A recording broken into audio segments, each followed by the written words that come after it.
యుగంలో కపిల మహర్షి పాతాళ లోకంలో శివలింగాన్ని ఒక దాన్ని వెలిసినటువంటి శివలింగానికి పూజ చేసి ధ్యానం చేస్తుండేవారు. ఆ శివలింగం పెరుగుతూ పెరుగుతూ పైకొచ్చింది. అది భూమిని బద్దలు చేసుకుని పైకొచ్చింది. పైకొచ్చి ఇంకా ఇంకా పెరుగుతోంది. పెరుగుతుంటే కామధేనువు గబగబా పరిగెత్తుకొచ్చింది. బ్రహ్మగారు ఆవు రూపంలో వచ్చారు.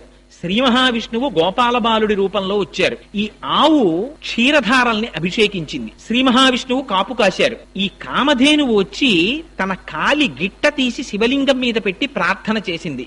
మా వర్ధస్య, స్వామి ఇక నువ్వు పెరగకు అని అడిగింది. ఇప్పటికీ కూడా కపిల తీర్థంలో ఉండేటటువంటి శివలింగం తల మీద కాలి గిట్ట యొక్క ముద్ర ఉంటుంది. అలాగే సజ్జోజాత అఘోర తత్పురుష వామదేవ ఈశానములనేటటువంటి 5 ముఖాలతో చూస్తూ ఉంటాడు పరమశివుడు. 5 ముఖాల్లో ఆ పశ్చిమాభిముఖంగా ఉండేటటువంటి పరమశివుని యొక్క ముఖానికి ఆ సజ్జోజాత మూర్తికి 3వ కన్ను ఆ శివలింగానికి ఇప్పటికీ కనపడుతుంది.